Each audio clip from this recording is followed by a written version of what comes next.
A semana em Brasília foi marcada pela obstrução do Congresso. As sessões já foram retomadas, mas as dúvidas permanecem.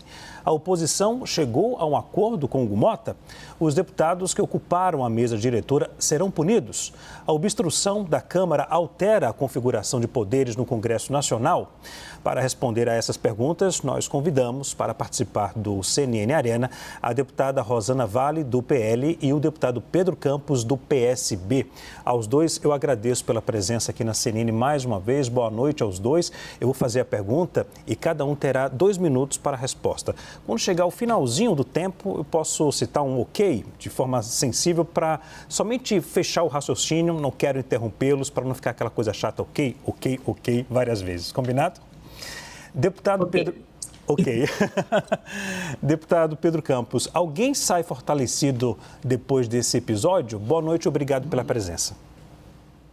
Boa noite, eu que agradeço o convite e a oportunidade de conversar com as pessoas através da CNN. Eu acho que a Câmara dos Deputados saiu prejudicada desse processo. Por que ela saiu prejudicada?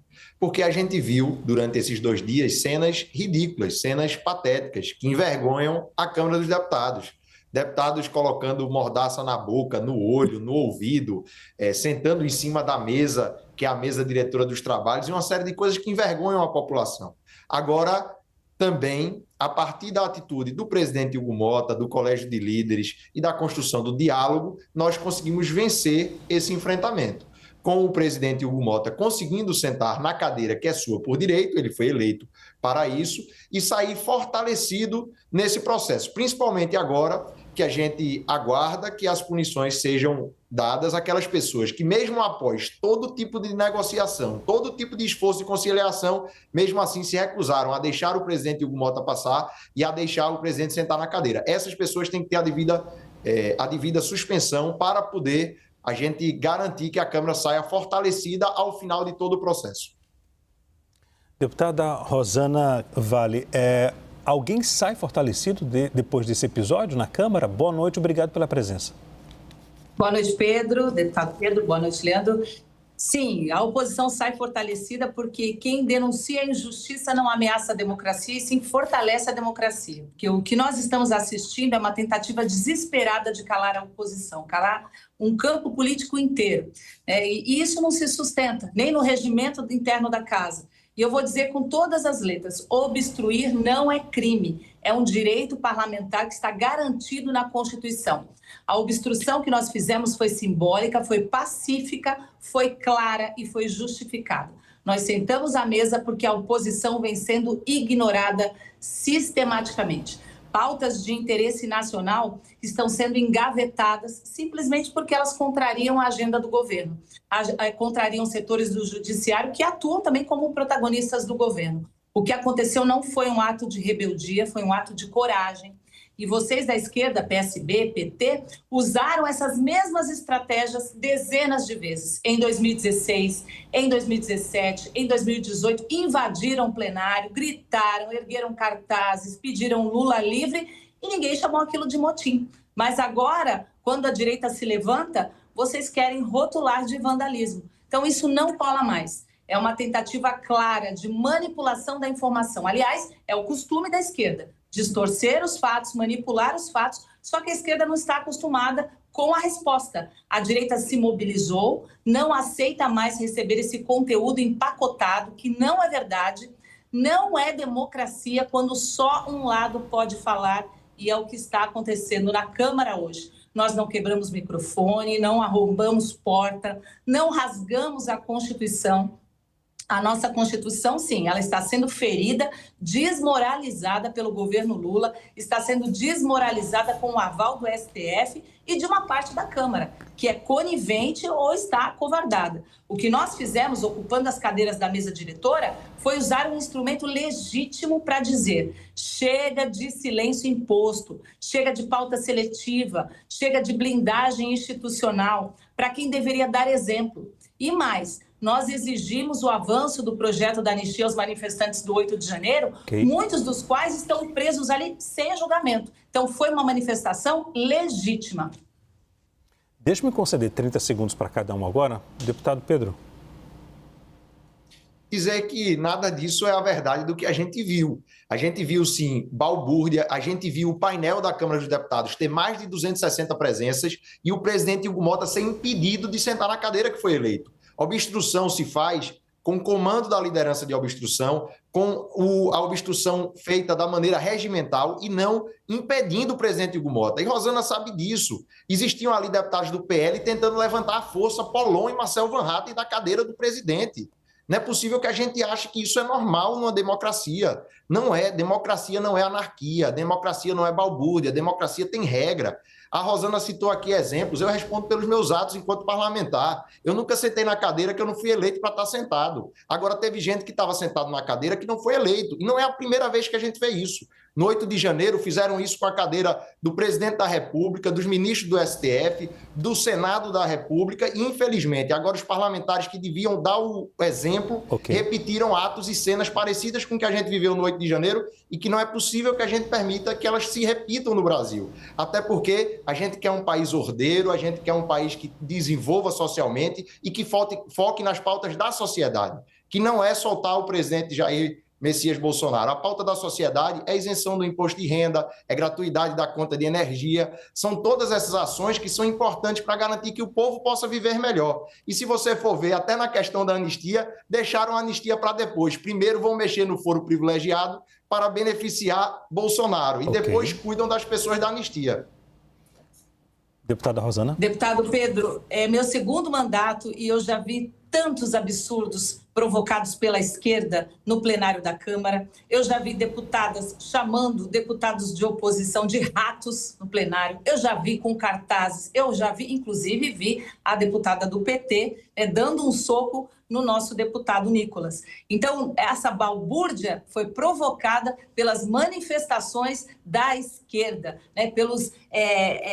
Ficaram todo o tempo instigando. Nós estávamos ali, mulheres, inclusive, fazendo a nossa ocupação, pedindo legitimamente que as nossas pautas sejam colocadas em votação.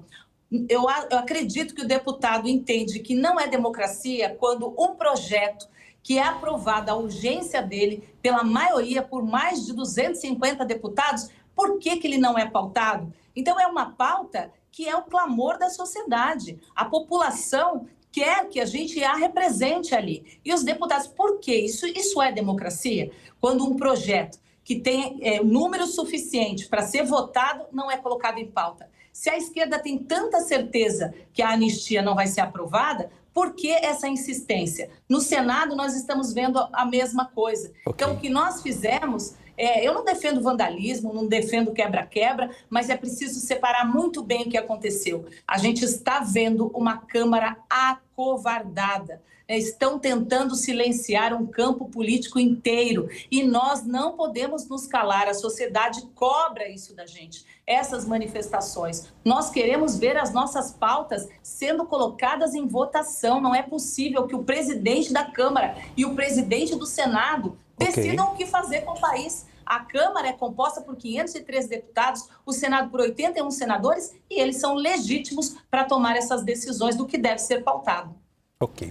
Senhores, o nosso analista Pedro Venceslau vai participar também do nosso debate. Ele fará perguntas. Pedro? Boa tarde, deputado. Boa noite já. Boa noite, deputada. Vou começar então aqui pelo deputado Pedro Campos.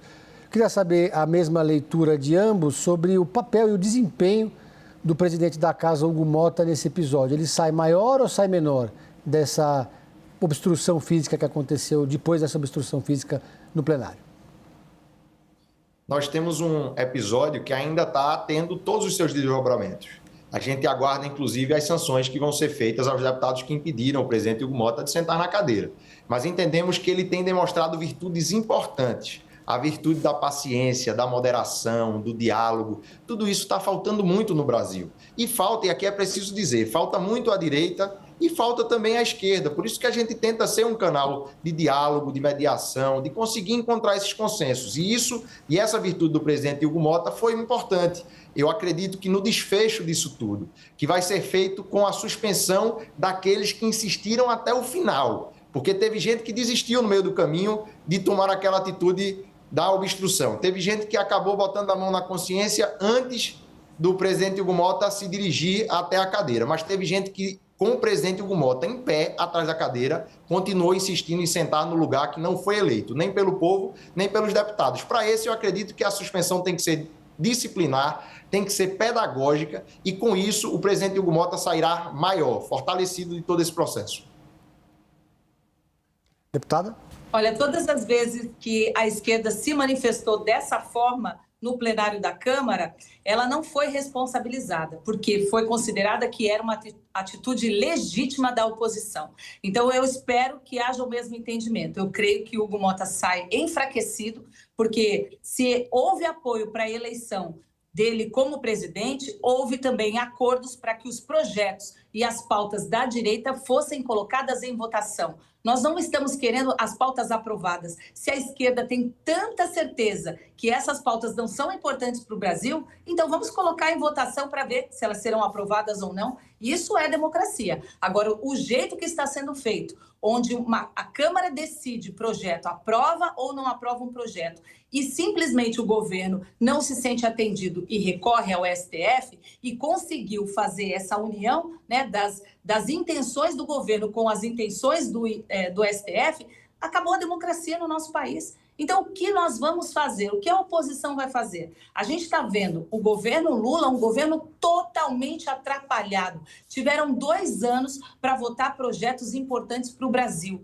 Nada foi feito. Projetos para geração de empregos, para tentar fazer com que a economia ande. Ao contrário, foram votados projetos de retrocesso. Tudo que a Câmara aprovou na legislatura de 2019 a 2022, o governo Lula tentou retroceder. Então, e agora? As nossas pautas, as pautas importantes para o Brasil. Outro erro gravíssimo do presidente Lula, fazer com que a polarização atingisse a potência máxima. Não é função da oposição pacificar o país. A função de pacificação do país é do presidente. Só que o presidente não tem o que fazer, então ele a todo momento traz essa polarização à tona, faz com que essa discussão esteja ali como uma cortina de fumaça para não fazer o que realmente o brasileiro quer que ele faça, votar projetos. Essa última insinuação toda do presidente Lula, que gerou no tarifaço, é uma prova clara disso. Esses gestos que foram feitos para os países, né, ditadores, culminou nesse tarifaço. Ok, Leandro.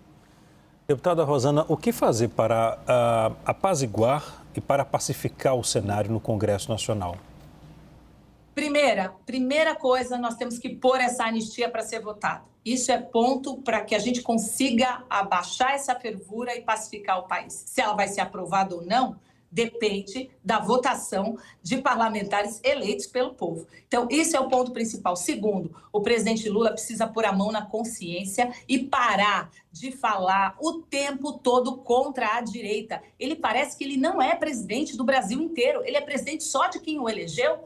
Outro dia eu vi uma declaração insana do presidente Lula falando assim: eu não vou devolver o país para esse bando de malucos. Quem é esse bando de malucos? Foram mais de 50 milhões de brasileiros que não votaram nele? Ou foram os quase 30 milhões que não compareceram às urnas porque não votaram nem em Bolsonaro nem em Lula? Isso que ele tem que pensar. O presidente do Brasil tem esse poder de pacificar o país, mas há 2 anos ele vem fazendo a polarização se acirrar ainda mais. E é obrigação dele pacificar o país. E agora essa obrigação também cabe ao presidente Hugo Mota e ao presidente do Senado também. Fazer com que o país vire a página para que a gente se preocupe e comece, né, realmente a votar o que é importante para o Brasil, que é a geração de empregos, é fazer a economia do país, mas o que ele vem fazendo até agora é levar o país para o buraco.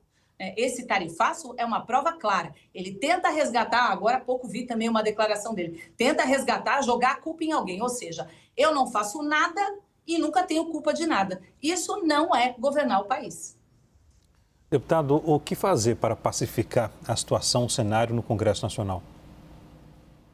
A primeira coisa para a gente pacificar o Congresso e o Brasil é a gente discutir entre brasileiros. A gente não tem que trazer para a mesa de discussão do Brasil, do futuro do povo brasileiro, do futuro das pessoas que esperam que o governo funcione, que o Congresso funcione, o presidente dos Estados Unidos, Donald Trump. Isso é, sim, uma insanidade.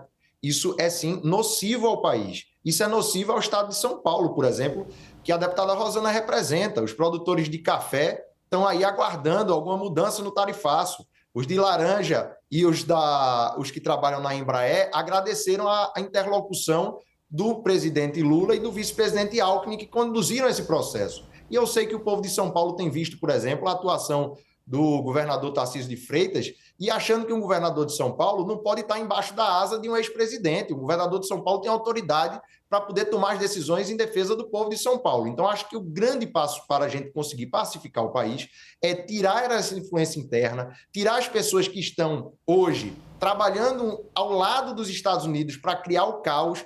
A própria deputada Rosana disse, não é trabalho da oposição pacificar nada, nem o Congresso. Eu não entendo assim. O trabalho da oposição também não pode ser fazer o circo pegar fogo, ver o quanto pior, melhor. Nunca fiz oposição e não faço oposição dessa forma. Eu acho que a oposição tem que ter, sim, responsabilidade com o Brasil. Quem for da oposição e tiver responsabilidade com o Brasil tem que sentar na mesa para conversar. Quem tem responsabilidade com os Estados Unidos, com defender Donald Trump, aí eu acredito que esses não podem estar interferindo negativamente na democracia brasileira e não haverá pacificação enquanto os interesses americanos estiverem acima do interesse do povo brasileiro, isso defendido, inclusive, por parlamentares eleitos pelo povo brasileiro. Deputado Pedro, Hugo Mota sai maior ou menor desse episódio? Essa pergunta é tão importante e tão boa que eu já respondi ela, inclusive, nesse debate. Mas eu acredito que, ao término desse processo todo, ele sairá maior. Esse término do processo é, sim, com a suspensão e com a garantia da disciplina em relação aos parlamentares. Nós estamos aguardando o ato da mesa, vimos as entrevistas do presidente Hugo Mota e a própria imprensa repercutindo que aqueles deputados que foram até as últimas consequências, eles ficaram sentados na cadeira com o presidente Hugo Mota em pé ao lado. Esses nós imaginamos que serão suspensos e eu acho que com isso o Hugo sairá maior, sim. Vai ter mostrado a sua capacidade de diálogo, a sua capacidade de construir consensos, a sua humildade de ter entendido que não cabia apenas a ele resolver aquela situação, e sim a Câmara dos Deputados, que tem que ter maturidade. Todos os deputados respondem, cada um pelos seus atos. Que bom que vários líderes ajudaram. Que bom que o ex-presidente Arthur Lira pôde ajudar também. Que bom que aqueles que têm bom senso se juntaram para ajudar a situação. E acredito que Hugo, com a sua humildade, com a sua paciência, com a sua capacidade de trabalho e também com a sua firmeza para cumprir com o que foi determinado no ato da mesa, de que aqueles que tentassem o impedir de iniciar a sessão seriam devidamente punidos, eu acho que com isso tudo ele sairá maior e a gente precisa de um presidente forte, a gente precisa de um presidente paciente, a gente precisa de um presidente que nos guie nessa situação difícil e eu tenho certeza e confiança de que Hugo Mota está pronto para cumprir essa missão. Deputada Rosana, Hugo Mota sai maior ou menor desse episódio?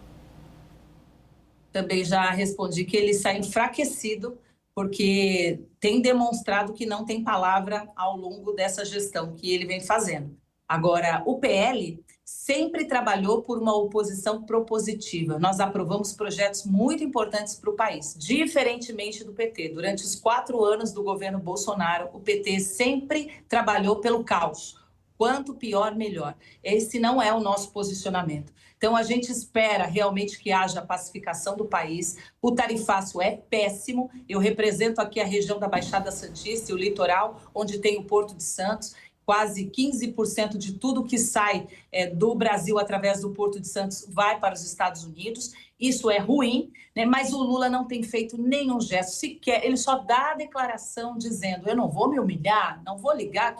O Brasil não pode ligar para o Trump. Como é que ele espera conversar, diminuir esse tarifaço, abaixar essa fervura, se a todo momento, aliás, não é de hoje, antes mesmo do presidente Trump assumir o comando dos Estados Unidos, ele já falava contra ele, já falava muitas vezes em muitos gestos que ele era genocida, fascista, nazista. Agora, como vai negociar com um presidente que vai no BRICS e fala que o Brasil precisa encontrar uma moeda alternativa ao dólar e que faz vários gestos colocando a ideologia acima da diplomacia? Deu no que deu. E agora a única chance que ele tem é falar que ele não tem culpa, que a culpa é de Eduardo Bolsonaro. Ora, quando o presidente Lula foi preso, eu me lembro que a Gleisi e outros deputados foram recorrer a comunidades internacionais, a organismos internacionais para denunciar. Se eu não me engano, foi até na TV Al Jazeera denunciar para o mundo árabe. Então, quando o PT faz,